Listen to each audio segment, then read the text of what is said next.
اعوذ باللہ من الشیطان الرجیم بسم اللہ الرحمن الرحیم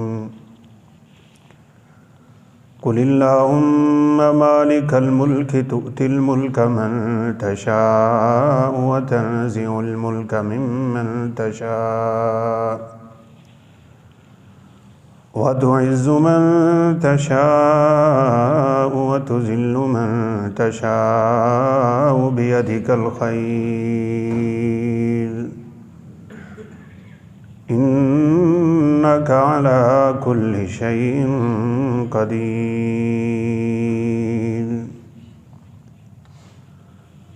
وقال الله سبحانه وتعالى في مقام آخر الذين إن مكناهم في الأرض أقاموا الصلاة وآتوا الزكاة وأمروا بالمعروف ونهوا عن المنكر. وقال النبي صلى الله عليه وسلم لا تحاسدوا ولا تدابروا ولا تباغضوا وكونوا عباد الله إخوانا. رب اشرح لي صدري ويسر لي امري واحلل عقدة من لساني يفقهوا قولي. رب زدني علما سبحانك لا علم لنا الا ما علمتنا انك انت العليم الحكيم.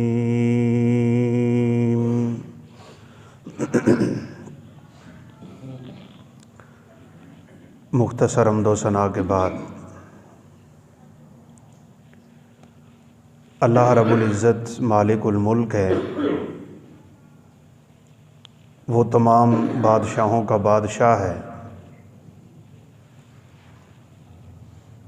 جسے چاہتا ہے وہ عارضی طور پہ بادشاہی عطا کرتا ہے اور جس سے چاہتا ہے وہ چھین لیتا ہے. اسی کے ہاتھ میں عزت ہے، اسی کے ہاتھ میں ذلت ہے. دنیا کی عزت بھی عارضی، دنیا کی ذلت بھی عارضی. حقیقی عزت وہ ہے جو قیامت کے دن انسان کو نصیب ہوگی، اور ہمیشہ کی ذلتیں وہ ہیں جو قیامت کے دن گلے پڑ جائیں گی.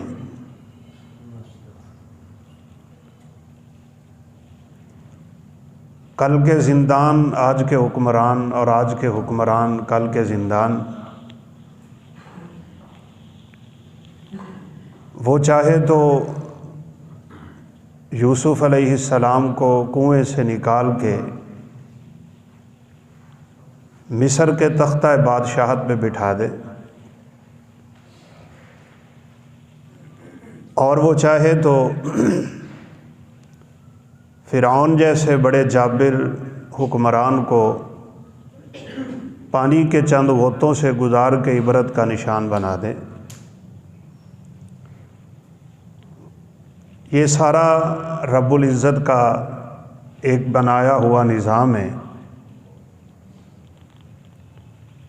اس سارے نظام کا مقصد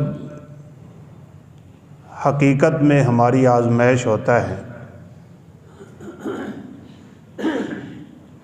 بہت کم لوگ دنیا میں ایسے ہیں کہ جن کو اللہ عزت دے تو وہ اس عزت کو سادہ لفظوں میں یوں کہہ لیں کہ ہضم کرنا جانتے ہوں.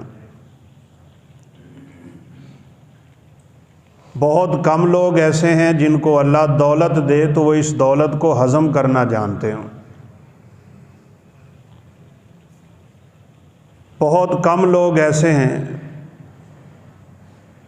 جن کو اللہ رب العزت کسی بھی طور پہ آزمائے تو وہ اس آزمائش سے صحیح طور پہ نکل سکتے ہوں. یہ خوبی بدرجہ اتم ان لوگوں میں ہوتی ہے جن کو اللہ نے دین کی سمجھ عطا کی تھی. آج تک جتنی بادشاہت اللہ رب العزت نے سیدنا سلیمان علیہ السلام کو عطا کی ہے، کوئی اس کا تصور بھی نہیں کر سکتا۔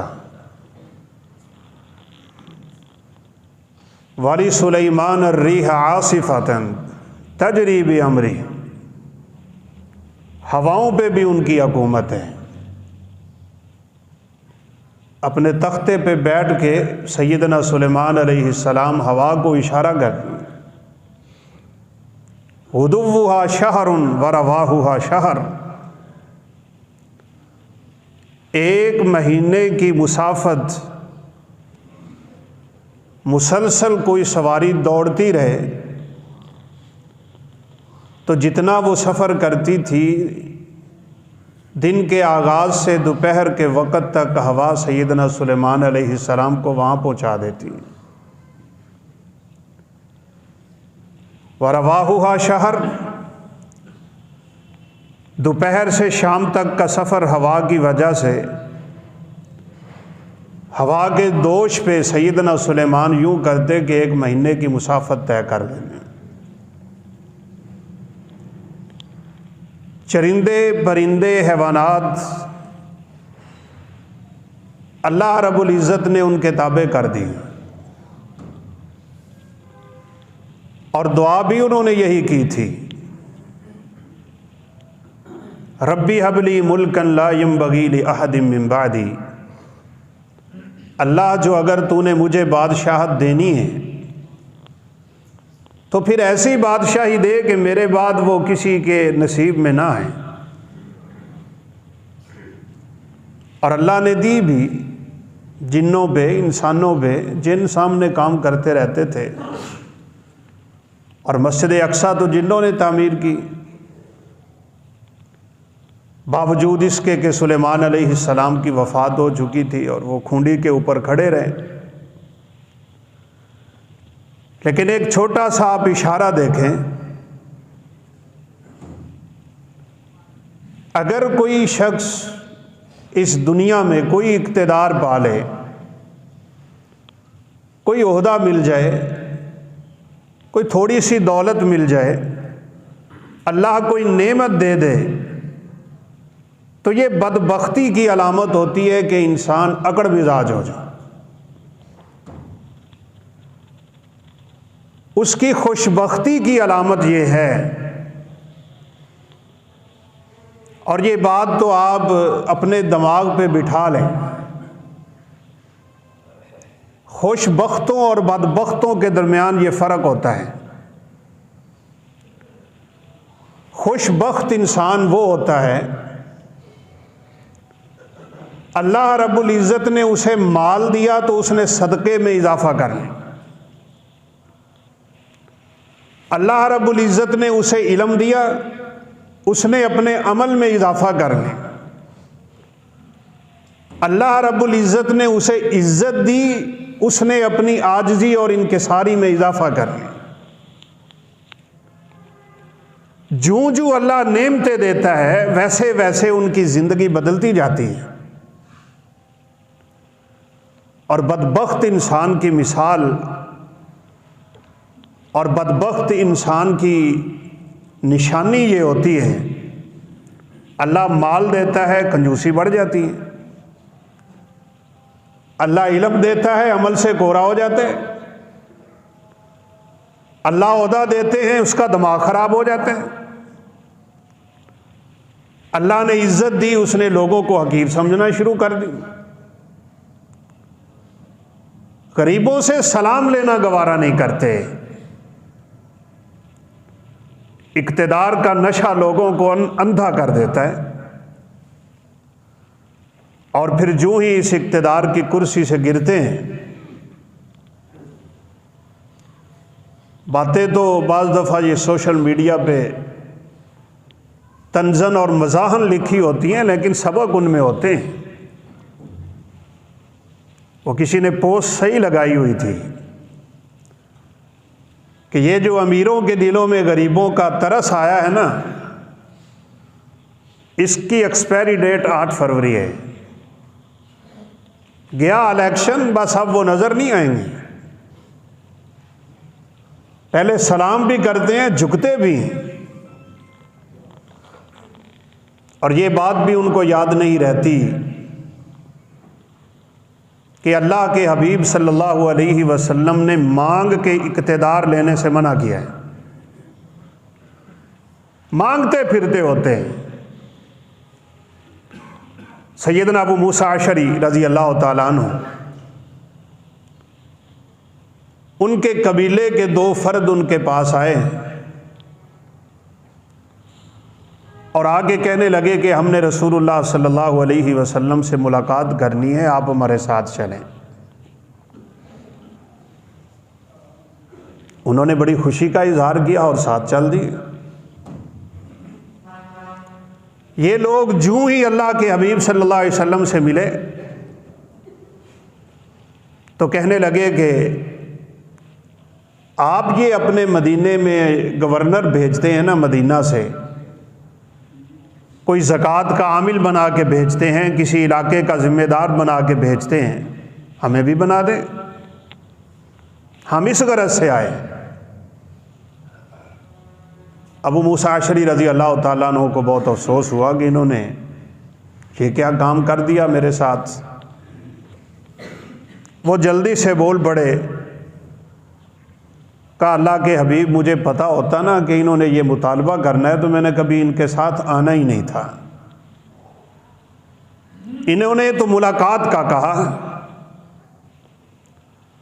رسول اللہ صلی اللہ علیہ وسلم نے دونوں کو مخاطب کر کے کہا کہ جو عہدہ مانگتا ہے نا ہم اسے دیتے ہی نہیں، چلے جاؤ یہاں سے۔ لوگوں کی ذمہ داری لینا اپنے اوپر کوئی آسان کام ہے؟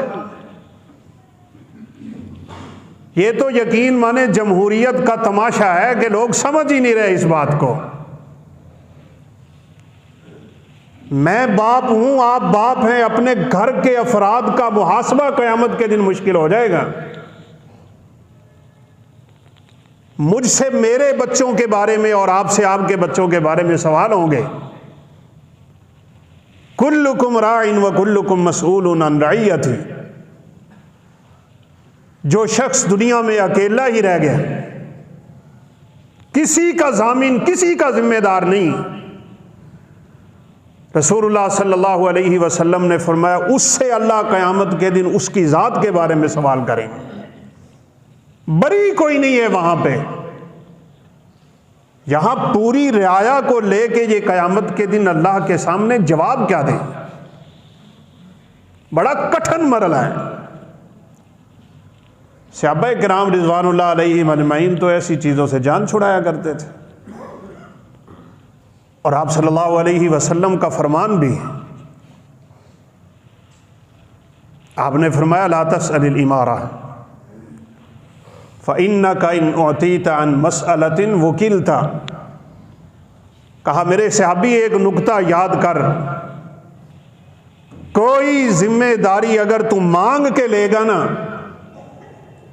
اللہ رب العزت تیری مدد نہیں کرے گی۔ وُكِلْتَ إِلَيْهَا، تو اسی کے سپرد کر دیا جائے گا۔ اور اگر اللہ رب العزت تجھے بغیر مانگے عطا کرے گا تو پھر وہ مالک الملک تیری مدد بھی کرے گا۔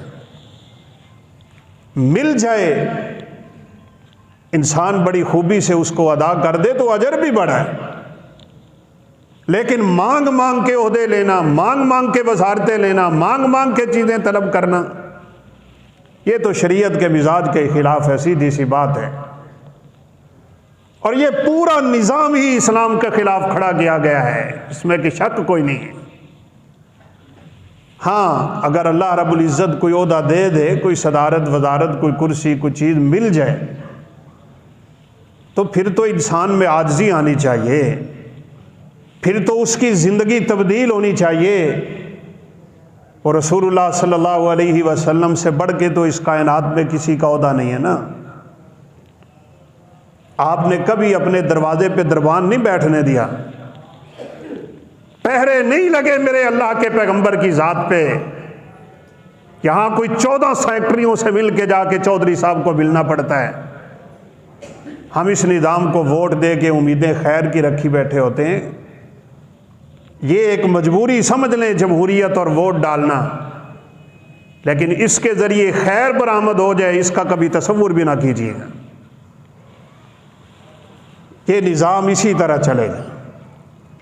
جب ہے ہی اسلام کے خلاف.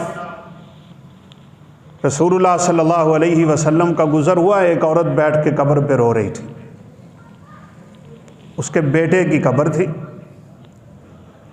آپ صلی اللہ علیہ وسلم نے فرمایا اتق اللہ واصبری، اللہ کی بندی اللہ سے ڈر اور صبر کر. اب اس بیچاری کو علم نہیں تھا کہ یہ کون ہے. آپ سفر میں تھے. وہ کہہ بیٹھی کہ جو غم مجھے پہنچا ہے نا، یہ آپ کو پہنچا ہوتا تو حالت آپ کی بھی یہی ہونی تھی. اب قربان جائیں رسول اللہ صلی اللہ علیہ وسلم کی ذات گرامی پہ. آپ نے دوسرا لفظ نہیں بولا اس عورت کو. یہ تک نہیں بتایا کہ میں اللہ کا پیغمبر ہوں. تو کس سے بات کر رہی؟ یہاں تھوڑا سا عہدہ مل جائے نا، ان کے تو لہجے ہی بدل جاتے ہیں. یہ اللہ کے بندوں کا وتیرہ ہی نہیں ہے، خدا کی قسم. وہ بڑی عاجزی والے لوگ ہوتے ہیں. امام احمد بن حنبل رحمۃ اللہ علیہ کا زمانے میں چرچا تھا، اور دنیا ان کی طالب تھی دیکھنے کے لیے. کہیں سفر میں ہیں تو رات کا وقت ہوا، مسجد میں رات گزارنا چاہتے تھے. تو مسجد کے خادم نے کہا کہ آپ یہاں نہیں ٹھہر سکتے، مجھے مسجد بند کرنے کا حکم ہے، آپ یہاں سے چلے جائیں. تو انہوں نے کہا اللہ کے بندے، میں تو مہمان ہوں، مسافر ہوں، مجھے یہاں کوئی جاننے والا نہیں ہے. آپ مجھے رات گزارنے دیں یہاں مسجد میں اندر سے کنڈی لگا لیتا ہوں. کہا نہیں، انتظامیہ کی طرف سے اجازت ہی نہیں ہے، آپ نہیں ٹھہر سکتے یہاں پہ. کیا تواضع ہے، کیا عاجزی ہے، کیا انکساری ہے، کیا اللہ کے لیے خود کو مٹا دینے والا جذبہ ہے. اگر وہ بتا دیتے خدا کی قسم کہ میں احمد بن حنبل ہوں، شاید کہ وہ بندہ ان کے قدموں میں گر جاتا. لیکن انہوں نے نہیں بتایا کہ میں احمد بن حنبل ہوں. علامہ احسان اللہ ظہیر رحمۃ اللہ علیہ کسی سفر میں تھے اور کسی غیر مسلم ملک میں. وہاں نماز کا وقت ہوا. قبلہ پوچھا، قرآن مجید مانگا کہ کہیں سے قرآن مل سکتا ہے. تو ایک بندے کے بارے میں کسی نے اشارہ کیا کہ وہ اس سے پتہ کریں آپ.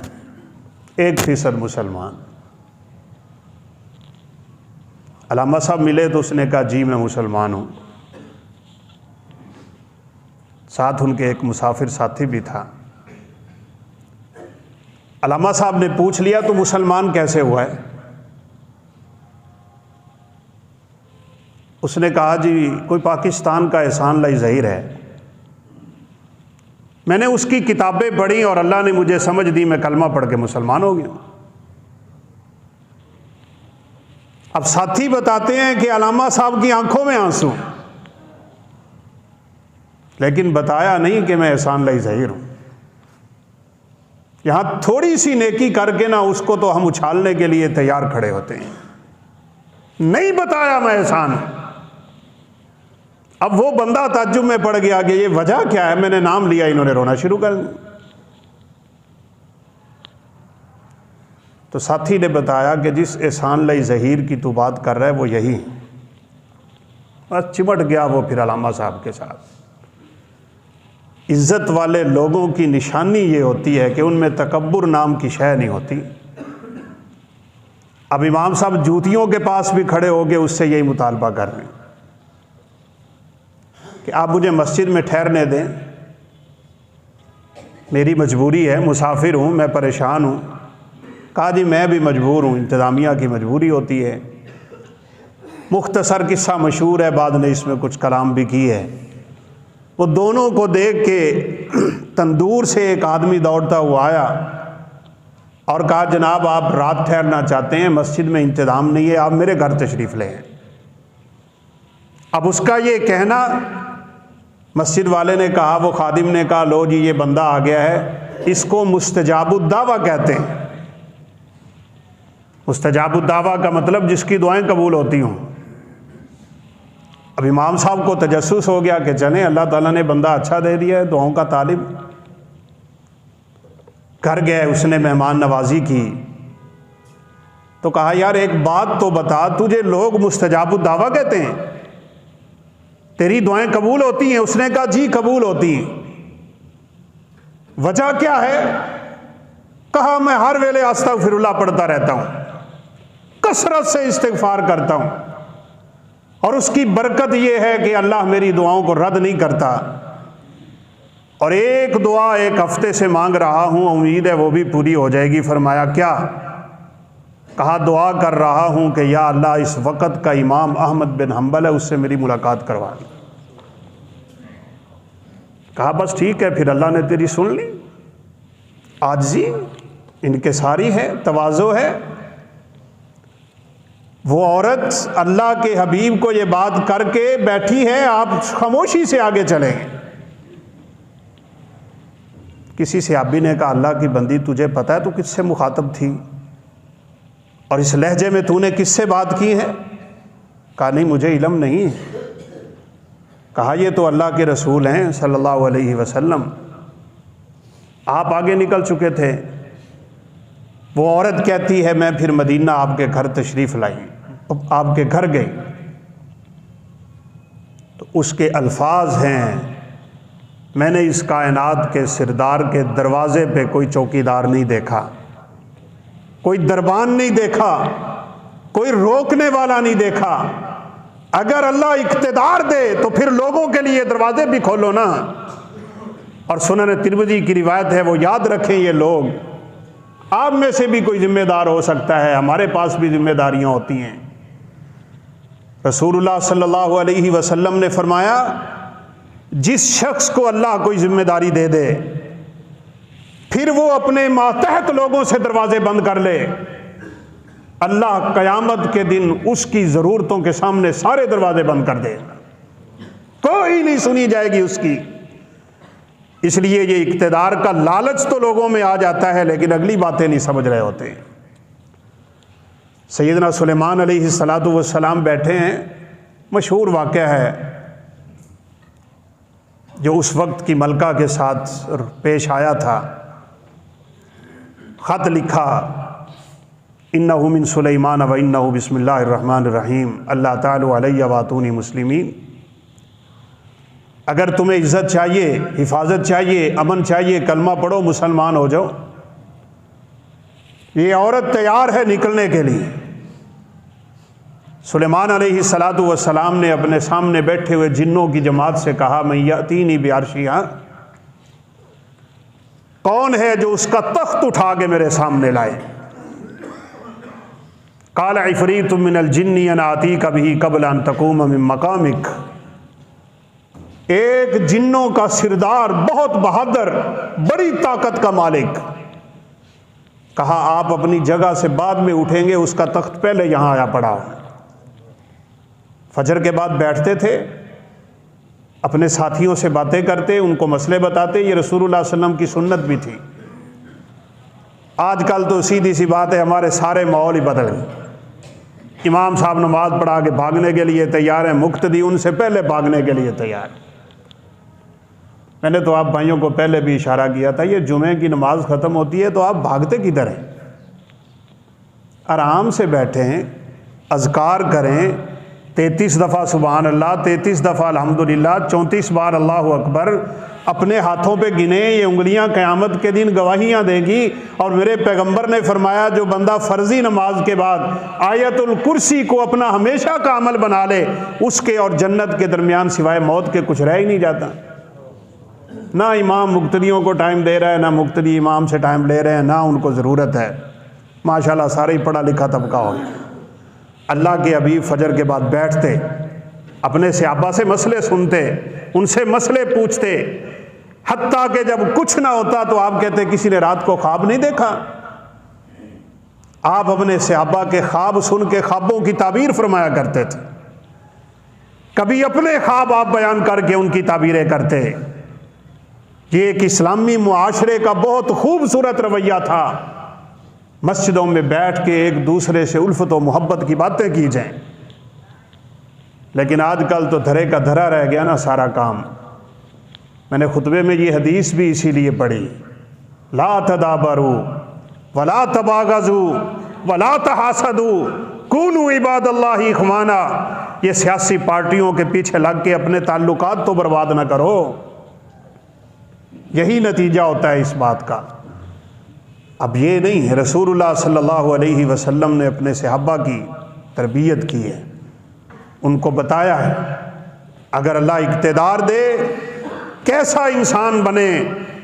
آپ جس صحابی کو روانہ کرتے تھے، اللہ اکبر، اس کو جاتے ہوئے وصیتیں کیا کرتے تھے، اللہ سے ڈرنا ہے، ظلم نہیں کرنا، لوگوں کے ساتھ اس طرح کے معاملے رکھنے ہیں، یسروا ولا تعسروا بشروا ولا تنفروا، آسانیاں کرنا، سختیاں نہ کرنا، اور لوگوں کو خوشخبریاں دلانا، لوگوں کے دلوں میں نفرتیں پیدا نہیں کرنی۔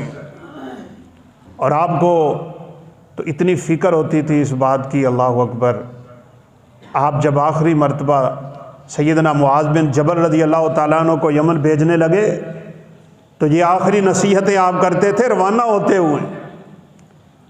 معاذ سواری پہ سوار ہیں، اللہ کے حبیب کی عاجزی دیکھیں، آپ نے معاذ کی سواری کی لگام کو پکڑ لی،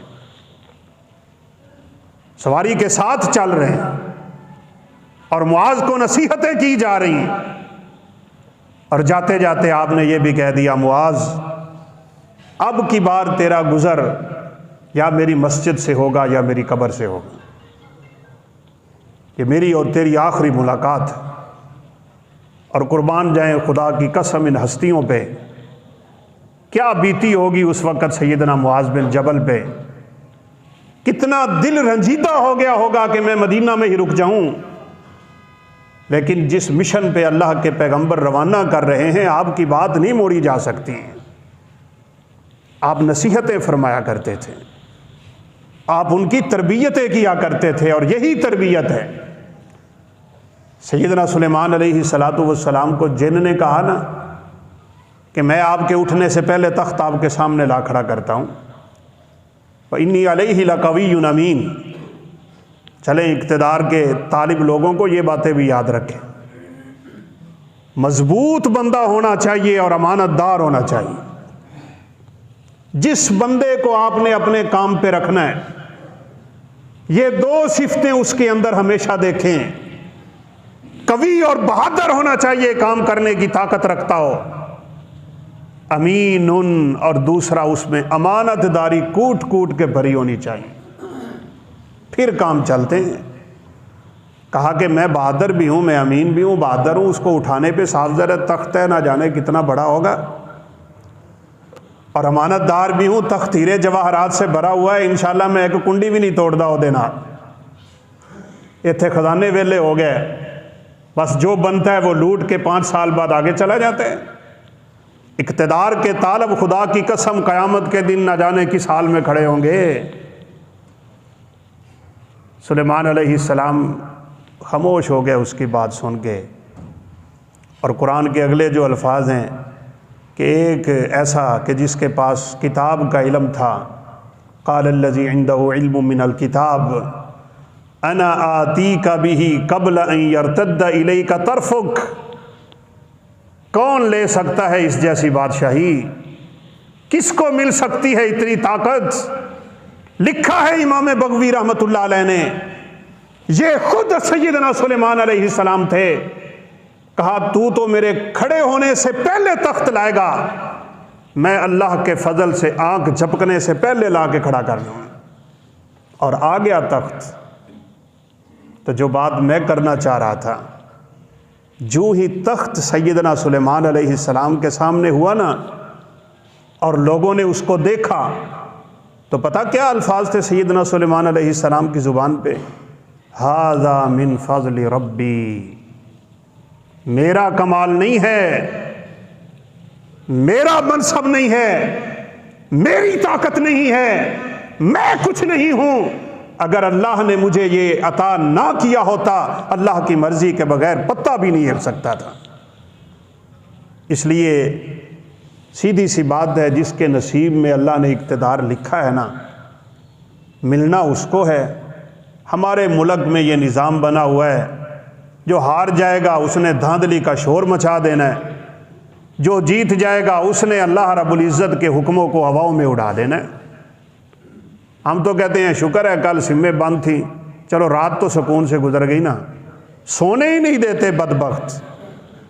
اتنا ہمارے اندر احساس نہیں رہ جاتا کہ ہم کیا کر رہے ہیں۔ اللہ اکبر۔ صحابہ کرام سوئے ہوئے تھے تو رسول اللہ صلی اللہ علیہ وسلم مسجد میں داخل ہوئے۔ مسجد نبوی میں صحابہ سوتے تھے،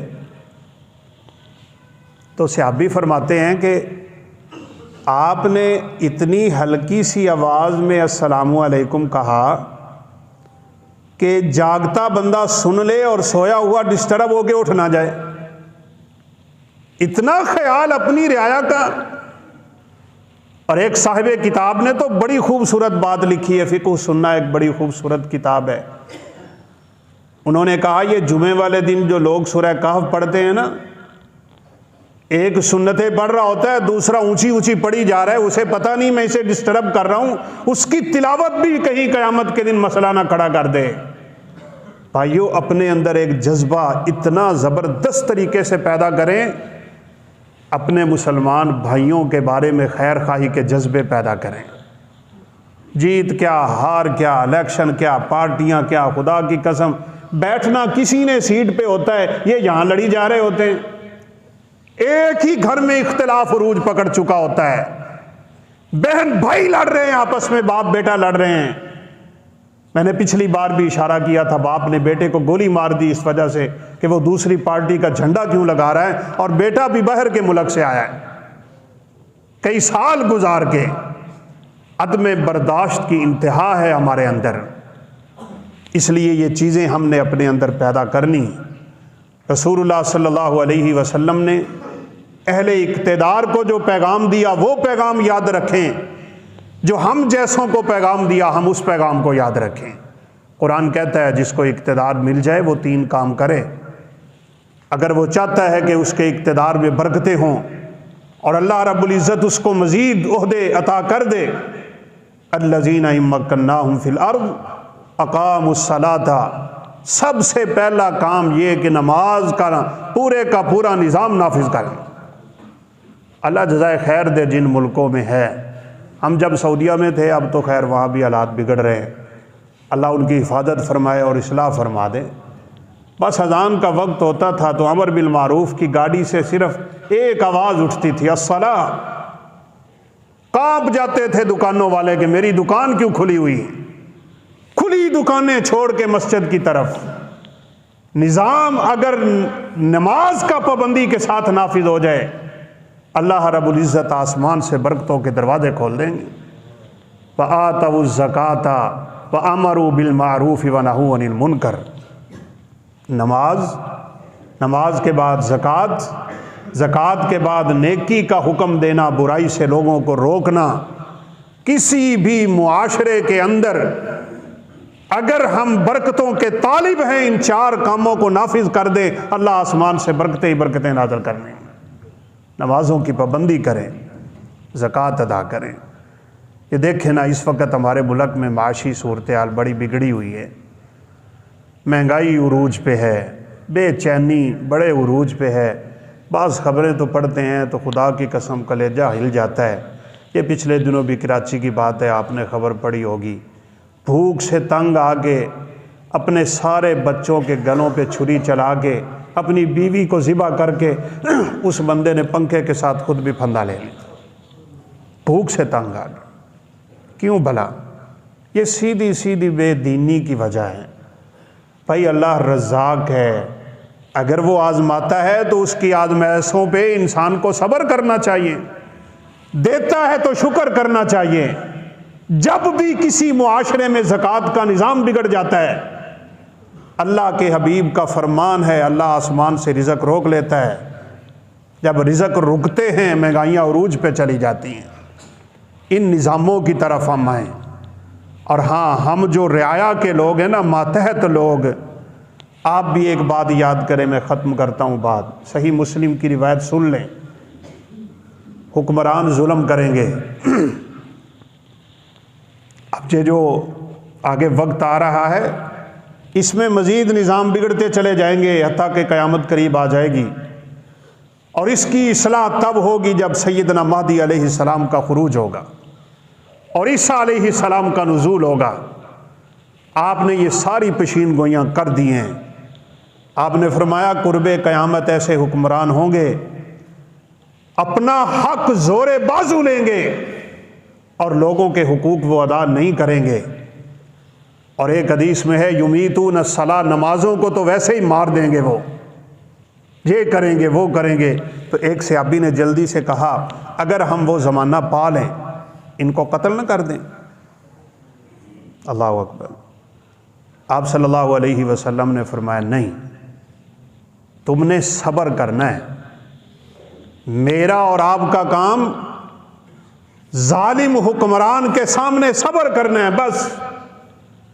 اگر آپ اس تک پہنچ کے اپنی آواز پہنچا سکتے ہیں تو ٹھیک، وگرنہ پھر صبر سے بڑھ کے کوئی چیز نہیں جو اللہ رب العزت سے ہمارے ہاں سرخروئی کا باعث بن سکے۔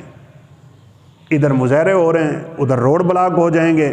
ہم تو یہاں سے جمعہ پڑھا کے جاتے تھے، بس پتوں کی روڈ بلاک ہے جی، ایمبولینس سے پھنسی ہوئی ہیں، مریض تڑپ رہے ہیں، کوئی وہاں پہ بیچارے مر جاتے تھے، اور ہم بھی کہیں گھوم گھما کے ہر جمعے بڑی دور سے ادھر ادھر ہو کے کہیں رات کے پچھلے پہر پہنچتے تھے۔ یہ کیا ہے؟ یہ کوئی نظام ہے؟ ایک جیت گیا ہے دوسرا اس کی جیت برداشت کر لے، ایک ہار گیا ہے وہ اپنی ہار برداشت کر لے بس۔ خدا کی قسم پڑھے لکھے معاشروں میں آپ لوگ بھی جاتے ہوں گے، اس طرح کی چیزیں ہیں ہی نہیں۔ ہم مالدیپ گئے 5-7 سال بعد، تو وہ پورے کا پورا عملہ جو پچھلی دفعہ جیتا ہوا تھا سارے کے سارے ہارے ہوئے تھے اور لوگوں کے نیچے آرام سے کام کر رہے تھے۔ وہ ایک دوست تھے ہمارے، احمد اس کا بھی نام تھا، تو میں نے کہا Ahmed how are you, English بولتا تھا تھوڑی تھوڑی، تو اس نے کہا بیسٹ۔ میں نے کہا یہ کیا ہو گیا، آپ یہاں بیٹھے ہیں، آپ تو بڑے عہدے پہ تھے۔ تو اس نے کہا نو پرابلم، کچھ پرابلم نہیں ہے۔ وہ ہار دا کے ڈالتے ہیں جیتنے والے کو، وہ مٹھائیاں لے کے جا کے دیتے ہیں جیتنے والے کو۔ یہاں پولنگ اسٹیشنوں پہ کتنی فائرنگ ہوئی ہوگی، آپ دیکھ لینا، کل نتیجہ آئے گا تو۔ بھائیو ایسا نہیں، اسی لیے رسول اللہ صلی اللہ علیہ وسلم نے ہمیں پیغام دیا لا تباغضوا، بغض نہ رکھو اپنے اندر۔ کوئی کسی پارٹی سے تعلق رکھتا ہے رکھے، کسی کو کسی سے شغف ہے رکھے، لیکن سب سے بڑھ کے ہمارا جو ایک دوسرے سے تعلق ہے وہ اسلام کا تعلق ہے۔ ہم مسلمان ہیں، سارے بھائی بھائی ہیں۔ لا تدابروا ولا تباغضوا ولا تحاسدوا، ایک دوسرے سے پیٹھ نہ پھیرا کرو، ادھر منہ کر کے کھڑا ہے وہ ادھر منہ کر کے کھڑا ہے، ایک دوسرے سے ناراض ہو کے اپنے معاشرے کے اندر اللہ رب العزت کے عذابوں کو دعوت نہ دیں۔ اور اسی حدیث میں لا یحل لمسلم ان یہجر اخاہ فوق ثلاث، کسی مسلمان کے لیے جائز نہیں کہ وہ اپنے مسلمان بھائی سے 3 دن سے زیادہ بولنا چھوڑ دے، دنیا داری سے ناراض ہو کے۔ اگر کوئی شخص 3 دن سے زیادہ دیر تک قطع تعلقی کر کے کھڑا ہے نا، صحیح مسلم میں رسول اللہ صلی اللہ علیہ وسلم کا فرمان سن لے، آپ نے فرمایا اگر یہ اس حالت میں مر گیا تو سیدھا جہنم میں جائیں گے۔ یہ اپنی انا کو قربان کر دیں۔ ہم مسلمان ہیں، کلمہ توحید ہے، ہمارا رب ایک ہے، ہمارا رسول ایک ہے، ہمارا دین ایک ہے، ہمارا قرآن ایک ہے، ہمارا ایمان ایک ہے، ہمارا اسلام ایک ہے۔ یہ تو کفر کی سازش تھی، اس نے ہمیں تقسیم کر دیا سیاسی طور پہ، مذہبی طور پہ، دینی طور پہ، معاشرتی طور پہ، خاندانی طور پہ، وگرنہ خدا کی قسم پہلے لوگ اسی لیے کامیاب ہو گئے، نہ کالے کا، نہ گورے کا، نہ عربی کا، نہ عجمی کا، نہ امیر کا، نہ غریب کا، کوئی فرق نہیں تھا۔ وہ اکٹھے رہا کرتے تھے اور سب ایک دوسرے کے لیے یکساں رہا کرتے تھے۔ سیدنا عمر فاروق جیسے جلیل القدر امیر المومنین، حاکم وقت، سیدنا بلال کو دیکھتے تو کہا کرتے تھے انت سیدنا و مولانا، بلال تو ہمارا سردار ہے، تو ہمارا آقا ہے، ہم تیرے غلام ہیں۔ دل جیتا کرتے تھے خدا کی قسم وہ ایک دوسرے کو۔ اور ہم دل توڑتے ہیں ایک دوسرے کے، بڑی بے دردی سے تڑپتے ہیں۔ اس لیے یہ الیکشنوں کی آڑ میں اپنے تعلق برباد نہ کریں۔ اصل تعلق میرا اور آپ کا ایک دوسرے سے، سب کا اسلام کا تعلق ہے، اور یہ سب سے مضبوط تعلق ہے۔